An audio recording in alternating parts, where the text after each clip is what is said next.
Assalamualaikum warahmatullahi wabarakatuh. Salam sehat dan sejahtera untuk kita semua. Perkenalkan, saya Dina Supriyati, SKM MKes, dosen program studi Kesehatan Masyarakat, Fakultas Kesehatan Masyarakat Universitas Sriwijaya. Video ini dibuat untuk melengkapi persyaratan penyataan diri dosen unjuk Tridharma Perguruan Tinggi dalam pengajuan sertifikasi dosen gelombang 1 tahun 2026 bidang pengajaran. Salah satu mata kuliah yang saya ajarkan yaitu mata kuliah Dasar Promosi Kesehatan yang merupakan mata kuliah di semester 1 Program Studi Kesehatan Masyarakat dengan bobot 2 SKS. Mata kuliah ini membahas mengenai konsep promosi kesehatan, strategi promosi kesehatan, teori perubahan perilaku, promosi kesehatan dalam berbagai tatanan, dan menelaah determinan sosial kesehatan di masyarakat. Adapun capaian pembelajaran mata kuliah ini meliputi CPMK 1, mahasiswa mampu menjelaskan tentang perkembangan pendekatan promosi kesehatan, CPMK 2, mahasiswa mampu menganalisis teori perubahan perilaku, CPMK 3, mahasiswa mampu menelaah determinan sosial kesehatan, CPMK 4, mahasiswa mampu mengklasifikasikan strategi promosi kesehatan, dan CPMK 5, mahasiswa mampu menggambarkan pelaksanaan promosi kesehatan dalam berbagai tatanan. Topik tiap pertemuan pada mata kuliah ini antara lain pertemuan pertama, kontrak perkuliahan dan konsep dasar promosi kesehatan. Pertemuan kedua, perkembangan pendekatan promosi kesehatan. Pertemuan ketiga, teori proses belajar pada orang dewasa. Pertemuan keempat, health village model. Pertemuan kelima, determinan sosial kesehatan. Pertemuan keenam, strategi promosi kesehatan advokasi. Pertemuan ketujuh, strategi promosi kesehatan dukungan sosial. Pertemuan ke-8, ujian tengah semester. Pertemuan ke-9, strategi promosi kesehatan pemberdayaan masyarakat. Pertemuan 10, strategi promosi kesehatan kemitraan. Pertemuan ke-11, promosi kesehatan tatanan rumah tangga. Pertemuan ke-12, promosi kesehatan tatanan institusi pendidikan. Pertemuan ke-13, promosi kesehatan tatanan tempat kerja. Pertemuan ke-14, promosi kesehatan tatanan tempat umum. Pertemuan ke-15, promosi kesehatan tatanan fasilitas kesehatan, dan pertemuan ke-16, ujian akhir semester. Beberapa referensi yang menunjang mata kuliah ini antara lain buku Pemberdayaan Masyarakat, Pengertian Konsep, Tujuan, dan Strategi karya Yari, buku Kajian Teoritis Pemberdayaan Masyarakat, People Center, Participatory Empowering Sustainable karya Habib, Promosi Kesehatan dan Perilaku Kesehatan karya Nota Atmojo. Metode pembelajaran mata kuliah ini antara lain yang pertama, delivery. Mata kuliah ini disampaikan baik secara tatap muka maupun secara daring, studi kasus, analisis jurnal ilmiah, dan presentasi kelompok dalam pembuatan media promosi kesehatan. Yang kedua, interaction di mana dilakukan dengan metode diskusi tanya-jawab pada saat perkuliahan berlangsung melalui WhatsApp dan e-learning. Yang ketiga, assessment, di mana aspek penilaian pada mata kuliah ini antara lain partisipatif 20% yang dinilai dari keaktifan mahasiswa dalam proses perkuliahan, tugas sebesar 30% di mana tugas di-upload di e-learning, kuis sebesar 5%, UTS 20%, UAS 25%. Berikut cuplikan video pembelajaran secara tatap muka pada pertemuan ke-9 terkait strategi promosi kesehatan pemberdayaan masyarakat. Selamat menyaksikan. Bismillahirrahmanirrahim. Assalamualaikum warahmatullahi wabarakatuh.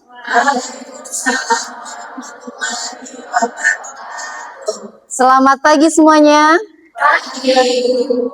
Semangat pagi. Pagi. Bagaimana kabarnya hari ini? Alhamdulillah, luar biasa. Allahu Akbar. Masya Allah. Tepuk tangan untuk kita semua. Oke. Oke, berdoa selesai. Oke, kita akan cek kehadiran ya pada perkuliahan hari ini. Oke, Saskia, Suryati Askar, Ibu Salwa Safira, Ibu. Oke, sudah semuanya ya. Oke. Alhamdulillah ya kita bisa dipertemukan kembali pada hari ini pada perkuliahan Dasar Promosi Kesehatan ya, pertemuan ke-9. Meskipun kemarin sudah ujian tengah semester, mata kuliah topik hari ini merupakan topik kelanjutan dari pertemuan ke-7, yaitu berkaitan dengan apa? Ada yang masih ingat? Angkat tangan yang masih ingat. Ya, Saskia. tentang dukungan sosial itu. Apa itu dukungan sosial, Saskia? Dukungan sosial adalah upaya mencari dukungan dari tokoh masyarakat, tokoh formal maupun informal agar tercipta suasana atau kesehatan masyarakat. Betul sekali apa yang disampaikan Saskia yang tadi berkaitan dengan dukungan sosial. Aplaus untuk Saskia. Sekali ini ya, bahwa dukungan sosial adalah upaya kita untuk mencari dukungan dari berbagai pihak ya, dari lintas sektor ya, dari tokoh agama, tokoh masyarakat untuk apa? Sama-sama mendukung dalam program ya, program kesehatan di masyarakat ya, mendukung perilaku masyarakat yang lebih sehat gitu. Karena seringkali masyarakat itu akan lebih status dulu nih ya. Silakan di scan barcode-nya.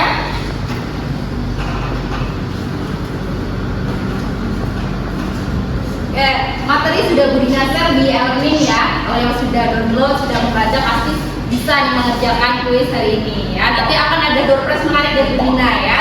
Untuk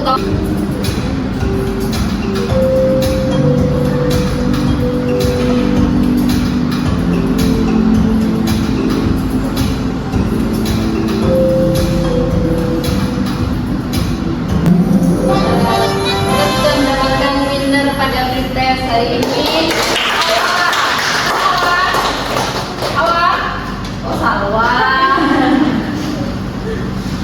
Salwa. Aplaus untuk Salwa.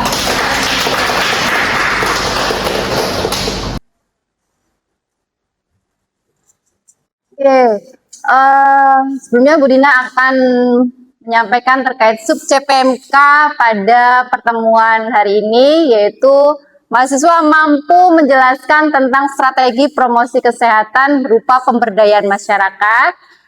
Tujuan pembelajarannya yang pertama, mahasiswa mampu menjelaskan pengertian pemberdayaan masyarakat. Yang kedua, mahasiswa mampu menjelaskan tujuan pemberdayaan masyarakat. Dan yang ketiga, mahasiswa mampu menjelaskan sasaran dan teknik dalam melakukan pemberdayaan masyarakat di berbagai tatanan.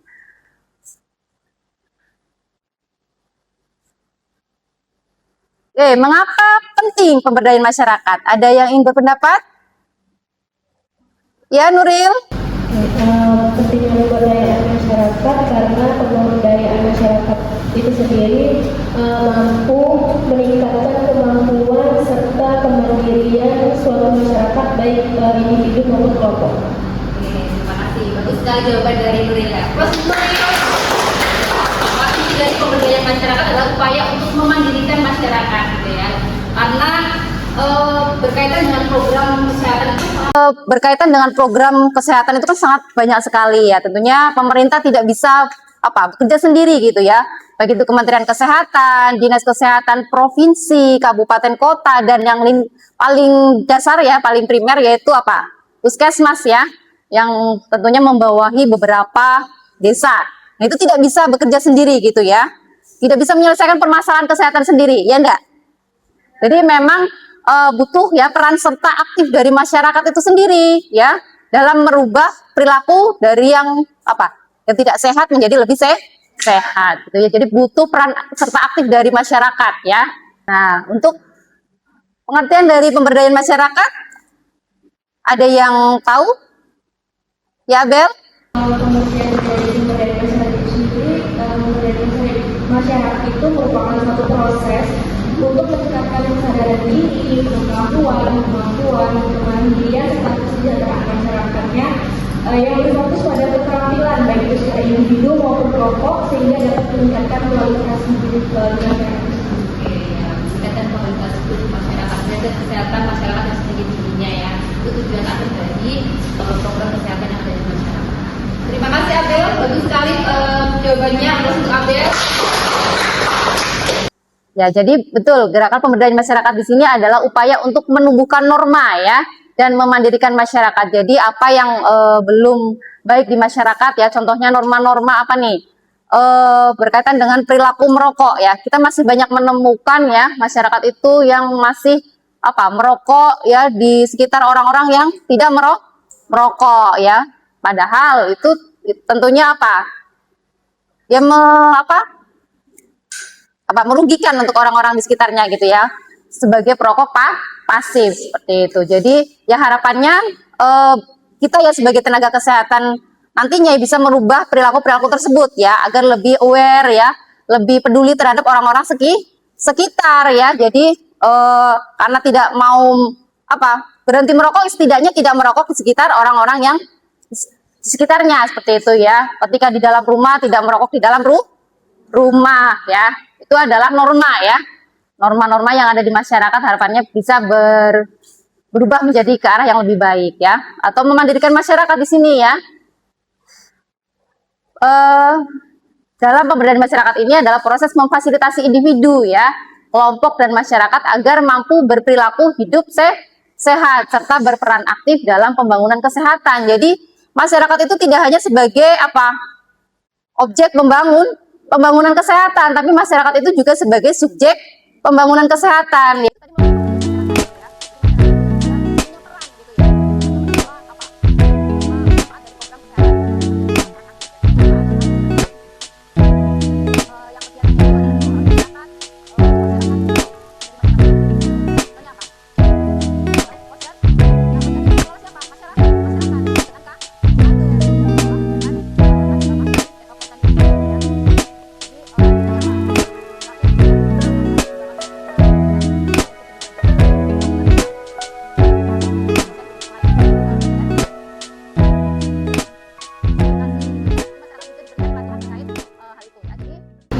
Edukasi gitu ya, jadi masyarakat juga diberikan pelatihan terkait hal itu ya. Jadi tenaga kesehatan di puskesmas itu fungsinya sebagai apa?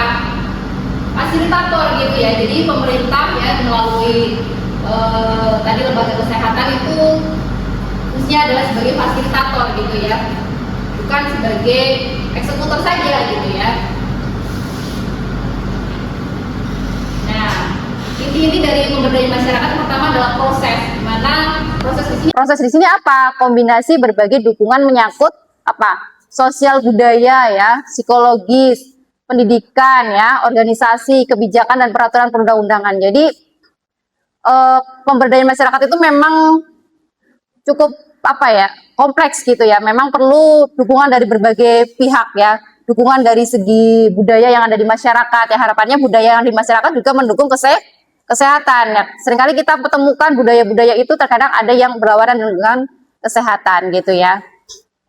Nah, jadi itu adalah PR kita sebagai tenaga kesehatan ya, agar melakukan pendekatan ke contohnya dari tokoh adat gitu ya, agar budaya-budaya yang ada di masyarakat tetap berjalan sesuai dengan jalur atau budaya kesehatan itu sendiri gitu ya, sesuai dengan prinsip kesehatan gitu ya. Nah, peraturan perundang-undangan ya juga harus kebijakannya ya mendukung terkait perilaku hidup bersih dan sehat ya. Terkadang ada peraturan-peraturannya yang tidak berwawasan kesehatan. Nah, itu yang menjadi PR untuk kita sebagai tenaga kesehatan ya, untuk melakukan apa? Salah satunya adalah advokasi. Nah, advokasi ini kan salah satu strategi promosi kesehatan. Bagaimana kita mendorong para pengambil kebijakan untuk membuat kebijakan ya atau perundang di sini yang berwawasan kesehatan gitu ya, tidak hanya menguntungkan golongan tertentu seperti itu ya. Contohnya berkaitan dengan pendirian industri gitu ya, pembangunan industri. Nah, itu memang baik untuk untuk ekonomi ya, pembangunan ekonomi. Namun terkadang ada dampaknya enggak dari pembangunan industri. Kadang industri-industri tertentu seperti industri yang dia menghasilkan limbah ya. Nah, itu kan harus dikelola dengan baik limbahnya agar jangan sampai mencemari lingkungan gitu ya. Jadi memang harus di planning ya untuk pendirian dari industri itu agar tidak berdampak buruk bagi masyarakat seperti itu. Kemudian yang kedua adalah memfasilitasi. Apa itu memfasilitasi?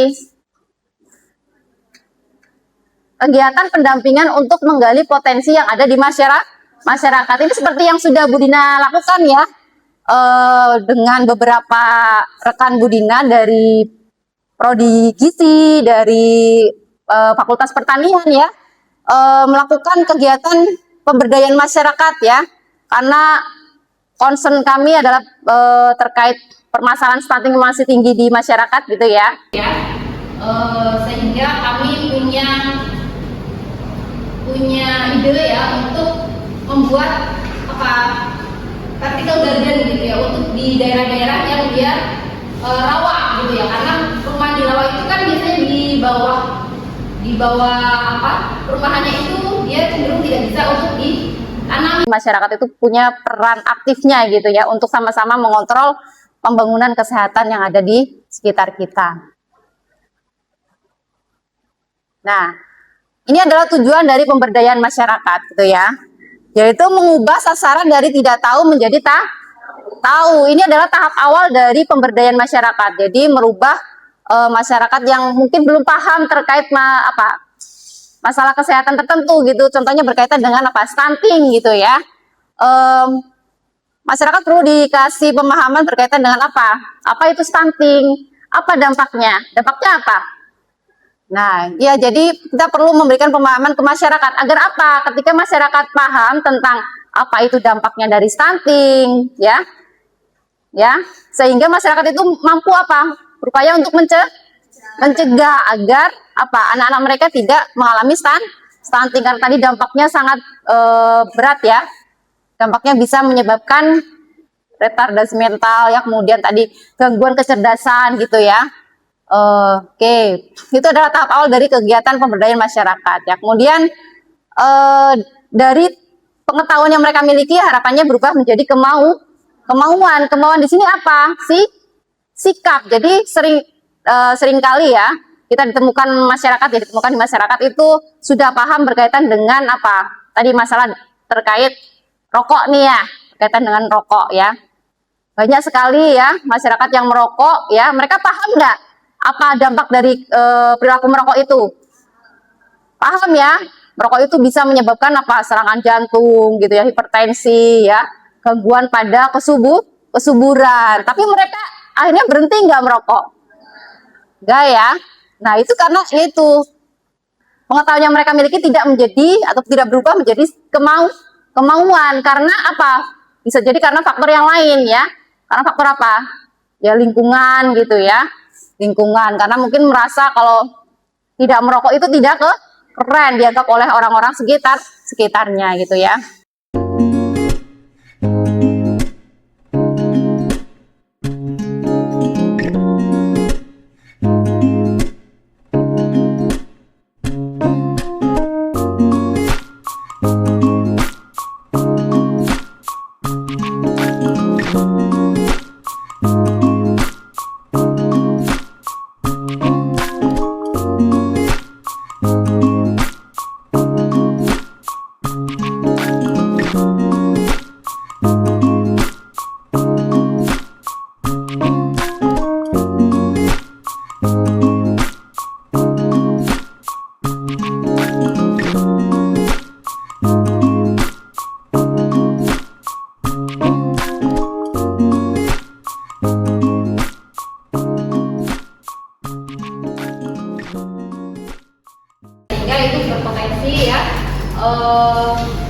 Nyamuk Aedes aegypti ini berkembang biak. Kemudian ketika di situ apakah dengan gigitan nyamuk Aedes aegypti ini otomatis langsung dia gede? Di viremia itu kondisi demam, pada saat demam kemudian digigit oleh nyamuk yang lain. Nah, nyamuk yang lainnya akan terinfeksi lagi ya, terinfeksi oleh virus tadi ya, sehingga kemudian dia akan terus menyebarkan ke orang. Jadi dengan pengembangan peran aktif masyarakat melalui proses pembelajaran yang terorganisasi dengan baik. Langkah awal yang perlu kita lakukan apa? Yang pertama, mengidentifikasi masalah ya dan penyebabnya ya. Tadi masih banyak kasus stunting di masyarakat ya, masalahnya ya. Penyebabnya karena apa? Ya, tadi ternyata karena ya terkait pemenuhan gizinya ya belum sesuai dengan anjuran gitu ya. Oke, ini adalah gambaran bahwa pemerintah dalam hal ini kita sebagai artinya tenaga kesehatan ya, sebagai fasilitator ya, bukan pelaksana ya. Nah, selain itu juga fasilitator di sini ada siapa? Tokoh masyarakat ya, LSM ya, kemudian dunia usaha dan lain-lain ya, menjadi penggerak di masyarakat ya. Bisa yang kemudian tidak ada lagi kasus stunting gitu ya. Jadi ya memang perlu peran serta aktif dari masyarakat. Mereka yang paling paham dengan kondisi mereka yang paling tahu masalah yang ada di sekitar mereka dan bagaimana menyelesaikannya ya dengan sumber daya yang mereka miliki gitu ya. Nah, ini langkah-langkah dalam pemberdayaan masyarakat. Yang pertama apa? Pendekatan tokoh masyarakat ya. Nah, jadi di sini harapannya ya, permasalahan itu bisa dilakukan pemantauannya di sini dengan survei mawas diri gitu ya, untuk mengenali keadaan gitu ya, potensi yang ada di masyarakat dan bagaimana mengatasinya gitu ya. Dan tokoh masyarakat ini sangat penting kita butuhkan untuk dukungannya ya dalam menggerakkan masyarakat karena mereka sebagai ya tadi figur teladan gitu ya, ketika yang meminta itu tokoh ya, tokoh masyarakat, tokoh agama itu akan lebih mudah diterima gitu ya. Kemudian survei mawas diri gitu ya, tadi untuk menggali potensi dan permasalahan yang ada. Kemudian setelah itu kita melakukan apa? MMD. Apa itu MMD? Musyawarah Masyarakat Desa gitu ya. Nah, jadi dari hasil survei mawas diri ini kemudian dipaparkan ya hasil dari surveinya ya, terkait masalahnya, potensi yang ada gitu ya, kemudian sumber daya setempat yang bisa digunakan untuk memecahkan permasalahan tadi gitu ya. Nah, permasalahan itu kan banyak. Nah, permasalahan mana yang akan diangkat gitu ya. Nah, itu kan perlu kita menetapkan prioritas. Atau bagaimana nih agar Posyandu ini punya program-program yang menarik agar masyarakat mau datang ke Posyandu seperti itu ya. Nah, ini adalah contoh kegiatan pemberdayaan masyarakat yang sudah Bu Dina lakukan ya pada tahun 2025 di Desa Muara Penimbung ya. Bu Dina akan putarkan video kegiatannya. Nah, di kegiatan ini bekerja sama dengan Posyandu ya di Desa Muara Penimbung itu untuk melakukan edukasi berkaitan dengan stunting itu sendiri, kemudian dari pertanian memberikan pengarahan bagaimana tadi menciptakan kemandirian pangan dengan vertical garden ya. Sampai di sini.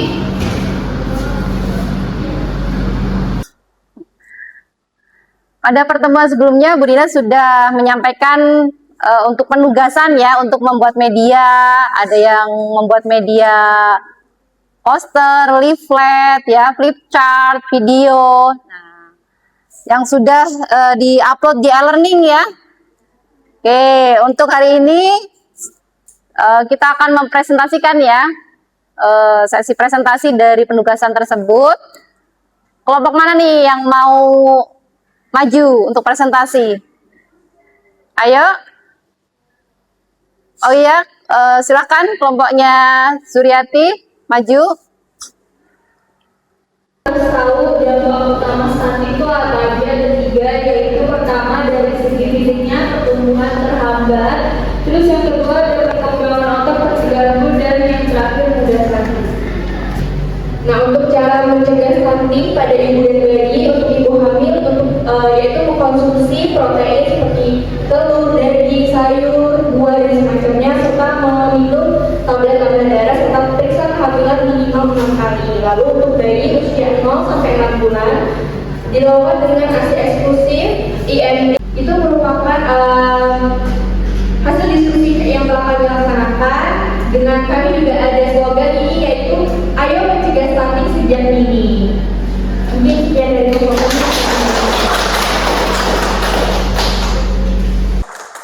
Pertanyaan. mungkin dari teman-teman ada yang ingin ditanyakan, ada materi yang telah kami sampaikan. Mungkin Monda boleh.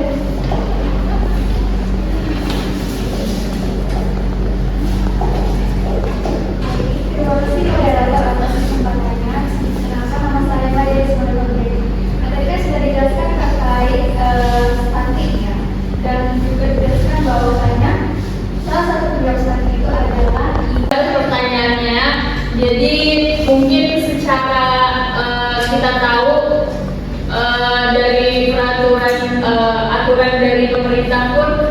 untuk mencegah stunting di kemudian hari jika seorang perempuan itu akan memiliki anak itu dari awal dulu, yaitu tadi ada program TTD untuk Ya.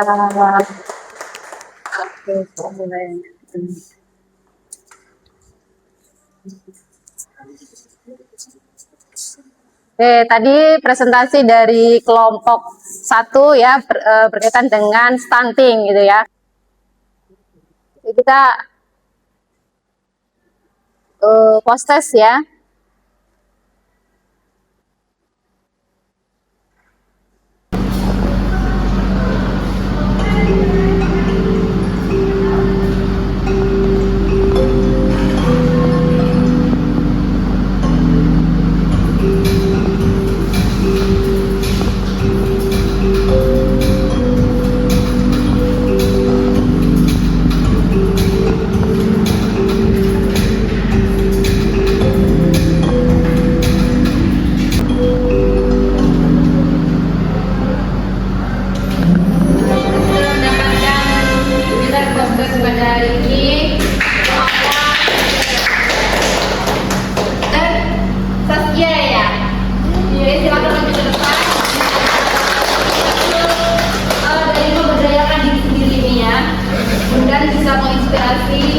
Orang sekitar ya, ini dalam bentuk pemberdayaan masyarakat ya. Silakan. Karena waktu sudah habis ya, untuk presentasi akan kita lanjutkan di pertemuan minggu depan. Kemudian untuk pertemuan minggu depan kita akan membahas tentang strategi promosi kesehatan selanjutnya, yaitu apa? Kemitraan gitu ya. Minggu depan materinya tentang kemitraan. Oke, saya cukupkan untuk pertemuan kita pada hari ini. Terima kasih atas perhatiannya. Mohon maaf jika ada salah kata dari